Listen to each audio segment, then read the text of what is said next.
Welcome back my dear friends and students. आज हम लोग कुछ मैग्नेटिक फील्ड से रिलेटेड डेफिनेशन सीखेंगे।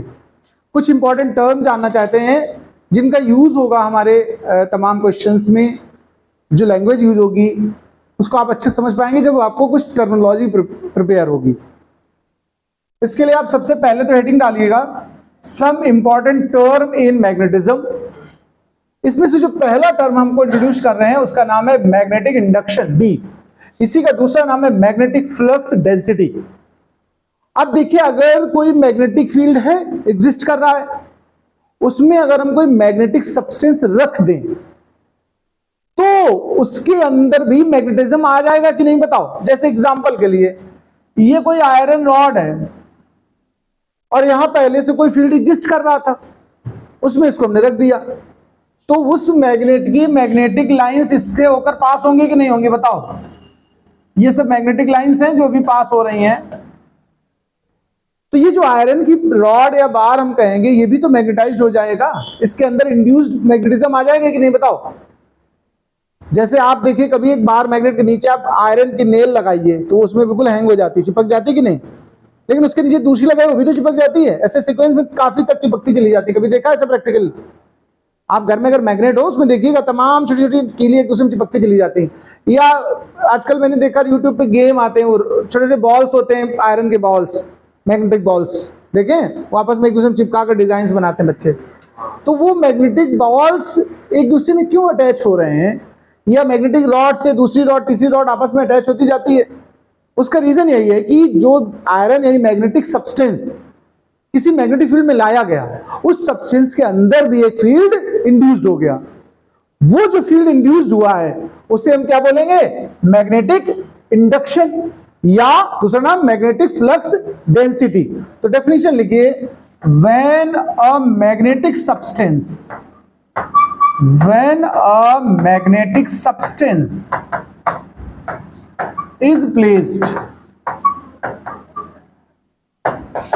is placed in any magnetic field,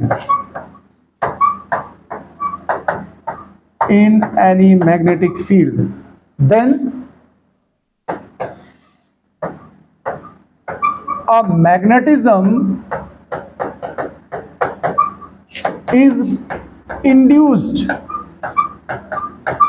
in that magnet.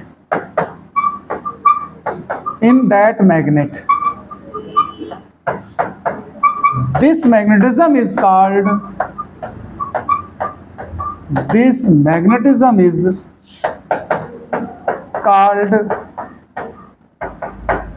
magnetic induction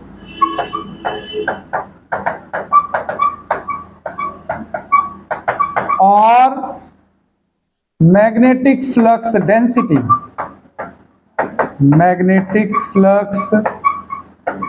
density. It is denoted by B.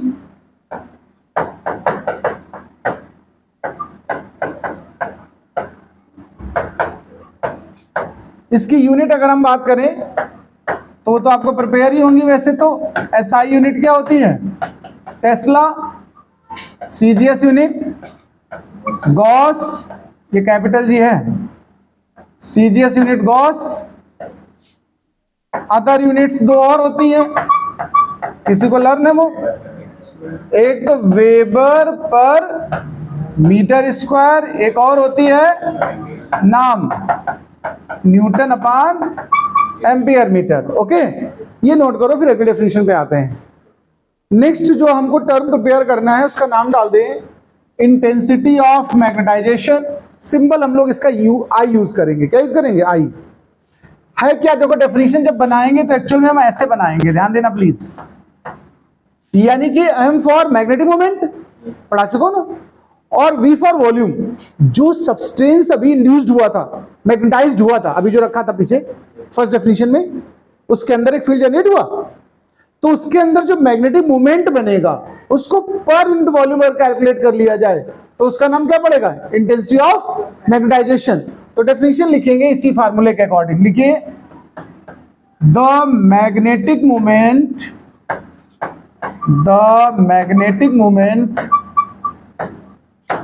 per unit volume inside magnetized substance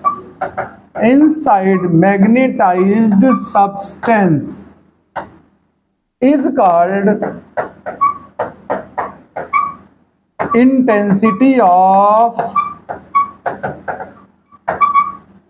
magnetization.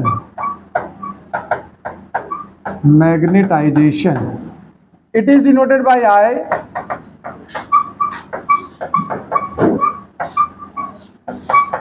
Given as formula note कर दें, I is equal to m by v. ये भी vector बनेगा, ये भी vector बनेगा. इसकी unit अगर हम लोग बनाना चाहें तो नहीं बना सकते हैं क्या, बताओ. अच्छा, मैग्नेटिक मोमेंट m क्या होता है ना, ये होता है ना एम्पियर इंटू मीटर स्क्वायर, और वॉल्यूम का क्या होता है मीटर क्यूब. तो क्या हो गया एम्पियर पर मीटर. इसको नोट करिए, फिर अगले डेफिनेशन उठाते हैं हम लोग. नेक्स्ट टर्म पे ध्यान दे प्लीज, पिछले टर्म से मिलता जुलता नाम है, मैग्नेटिक इंटेंसिटी. क्या है ये, मैग्नेटिक इंटेंसिटी. अब ये क्या है इसको समझना. ये दो चीजों का एल्जेब्रिक या वेक्टर सम है. देखिए, जो फील्ड अप्लाइड थी एक्सटर्नल, उसको हम लोग लिखते हैं B by mu naught. Medium के लिए हम लोग म्यू नॉट से डिवाइड करके लिखेंगे. तो ये फील्ड हो गई मीडियम में, और जो इंडक्शन हुआ था, इंडक्शन मोस्टली अपोजिट डायरेक्शन में होता है. कैसा होता है वो अभी हमने पीछे सिखाया. पर यूनिट वॉल्यूम क्या सिंबल दिया था, आई दिया था, याद आया, अभी आई सिंबल दिया था. वो अपोजिट डायरेक्शन में रहता है इस बी से.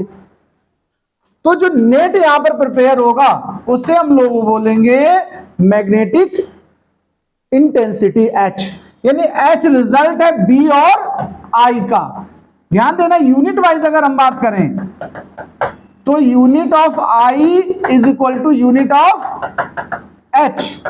दोनों सेम यूनिट में है. यूनिट अभी आई की क्या निकली, किसी को लेना है, एम्पियर पर मीटर. इसी का सीजीएस यूनिट भी लिख लेना.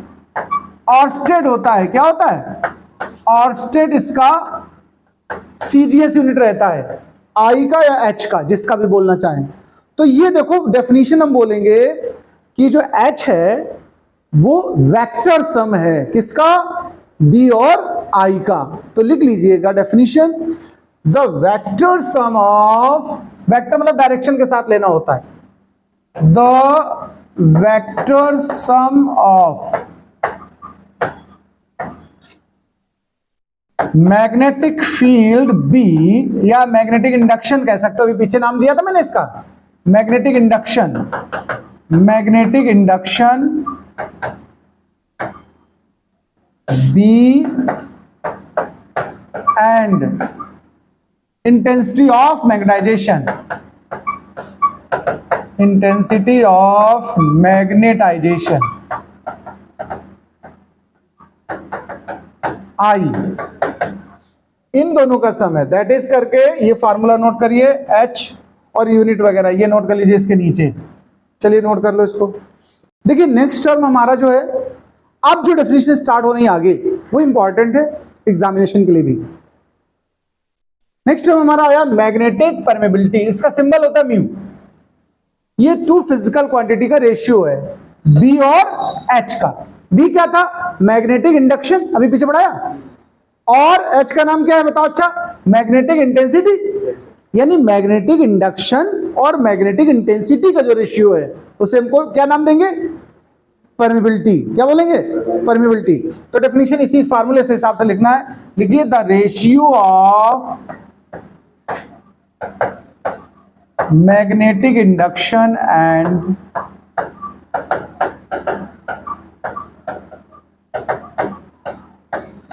magnetic intensity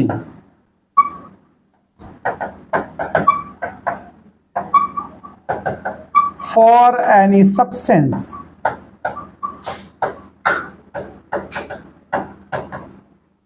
is called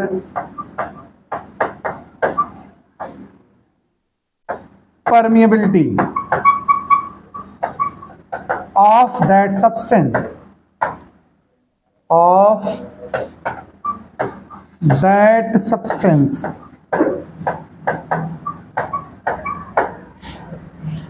it is denoted by mu.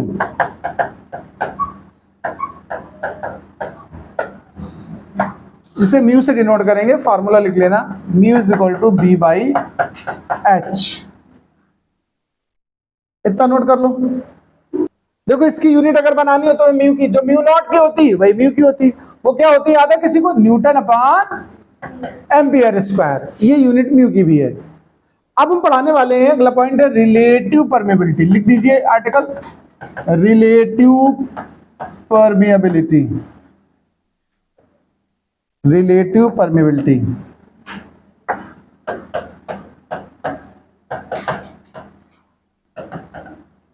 Relative permeability में म्यू के साथ हम लोग सफिक्स में आर डाल देंगे। देखो रिलेटिव अगर परमेबिलिटी निकालेंगे तो दो चीजों का रेशियो लेना है, म्यू और म्यू नॉट का। म्यू क्या होता है बताओ? अभी सीखा, परमेबिलिटी ऑफ द मीडियम। और म्यू नॉट क्या होता है? Permeability of the free space. तो परमेबिलिटी ऑफ मीडियम और परमेबिलिटी ऑफ फ्री स्पेस का जो रेशियो बनेगा उसको क्या बोल देंगे?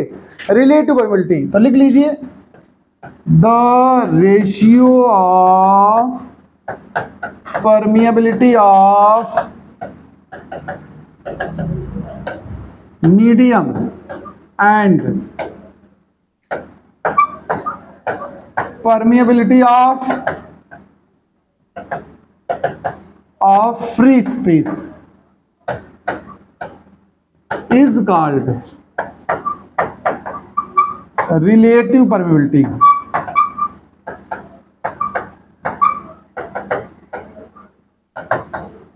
given as, फॉर्मूला लिख दें आप, क्या लिखेंगे? Mu r is equal to mu upon mu naught. ये डायमेंशनलेस यूनिटलेस हो जाएगा क्योंकि सिमिलर यूनिट्स हैं, यूनिटलेस एंड डायमेंशनलेस। यहां और सुन लो, अभी इतने से काम नहीं चलेगा, इसमें थोड़ा एक चीज और देखनी है। इसी म्यू आर का दूसरा फॉर्मूला एक और होता है, बी बाई बी नॉट। देखो ये दो बी हैं, एक मीडियम के लिए बी, यानी अगर किसी मीडियम को यूज किया, सब्सटेंस को यूज किया है, वहां का मैग्नेटिक फील्ड भी है। और अगर सब्सटेंस रिमूव कर ले, हम लोग वैक्यूम ले ले, तो बी नॉट बोलेंगे। इनका भी कभी रेशियो कर दोगे तो क्या मिलेगा? म्यू आर मिलेगा। अब यहाँ एक चीज बात समझ लेना, अभी आगे डिस्कस करूंगा मैं। मैग्नेटिक सब्सटेंस को 3 कैटेगरी में क्लासिफाई किया गया है। नाम तो सुने होंगे केमिस्ट्री वगैरह में, डायामैग्नेटिक, पैरामैग्नेटिक, फेरोमैग्नेटिक। वैसे 5 कैटेगरी हैं। कैसी हैं? टोटल हम लोगों ने आज की स्थिति है तो 5 कैटेगरी हैं, बट अभी आपको 3 ही पढ़नी है। वैसे पांचों के नाम सुन लो, diamagnetic, paramagnetic, ferromagnetic, ferrimagnetic, anti ferromagnetic. ये 5 कैटेगरी बनाए गए हैं। फिलहाल अभी 3 के बारे में चर्चा करता हूं। सुनो, अगर म्यू की वैल्यू हम बात करें फॉर डायामैग्नेटिक, लिख लीजिएगा फॉर, इसे पहचान लेते हैं हम लोग कैसा सब्सटेंस होगा। For diamagnetic substance mu r less than 1। For paramagnetic,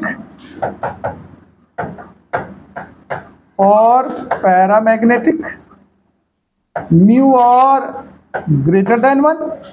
और फॉर फेरोमैग्नेटिक, देखो ये केवल ग्रेटर है और यहां पर मोर ग्रेटर देन 1, ध्यान रखिएगा, ये ज्यादा बड़ी वैल्यू होती है, नोट कर लो इसको। नेक्स्ट पॉइंट इज, हेडिंग डाल दो, मैग्नेटिक सक्सेप्टेबिलिटी। ओके, एक तरीके से एक्सेप्टेबिलिटी है। अब इसके सिंबल में बात करो, ये कंफ्यूजिंग सिंबल, लोग अंडरस्टैंड बोलते हैं इसको, ठीक है। आपकी जो इच्छा हो स्पेलिंग इसकी ये। अब इसको क्या पढ़ोगे तुम? केमिस्ट्री के हिसाब से पढ़ोगे तो चाय पढ़ दोगे, कोई ची पढ़ देगा, कोई काई पढ़ देगा, ये आपकी इच्छा। हम इसको चाय बोलते हैं। क्या बोलते हैं? चाय। चाय पियेंगे मस्त होकर। खैर चाय, हम लोग चाय पे डिस्कशन करने वाले हैं। ओके, अभी ये जो टॉपिक चल रहे हैं बड़े इंपॉर्टेंट चल रहे हैं, मोस्ट इंपॉर्टेंट है। तो हम लोग चाय एम की डेफिनेशंस पे बात करेंगे। तो इसके लिए पहली बात सुनिए, जो आई की वैल्यू होती है, अभी पीछे आई पढ़ाया, इसका क्या नाम था बताओ? क्या नाम था? ये प्रोपोर्शनल होता है एच के, ये ध्यान रखना। यहीं से ये टर्म इंट्रोड्यूस होने वाला है। प्रोपोर्शनलिटी हटाओ हटाओ, तो एक कांस्टेंट डालते हो कि नहीं डालते हो? पढ़ाए कि नहीं पढ़ाए? तो यहां पर ये कांस्टेंट आ जाएगा। अब ये जिसने भी डाल दिया होगा पहली बार वही चला आ रहा भैया, तो तुम्हें भी प्रिपेयर करना है। तो इसकी डेफिनेशन हम यही बोलते हैं कि I is directly proportional to H, या यूं कह दो चाहे क्या रेशियो है, किसका किसका है बताओ, ये कांस्टेंट रेशियो है I और H का। तो डेफिनेशन यहां से बनाई जा सकती है कि नहीं बनाई जा सकती, लिखो, लिखिए the ratio of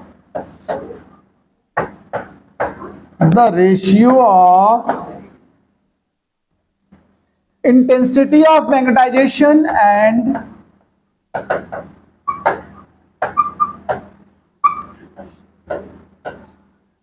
and magnetic intensity is constant. This constant is called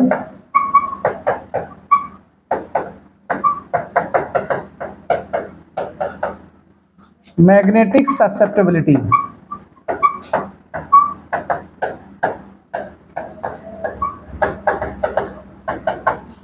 It is denoted by chi. It is denoted by chi. और ये पूरा इतना हिस्सा नोट करो फटाफट।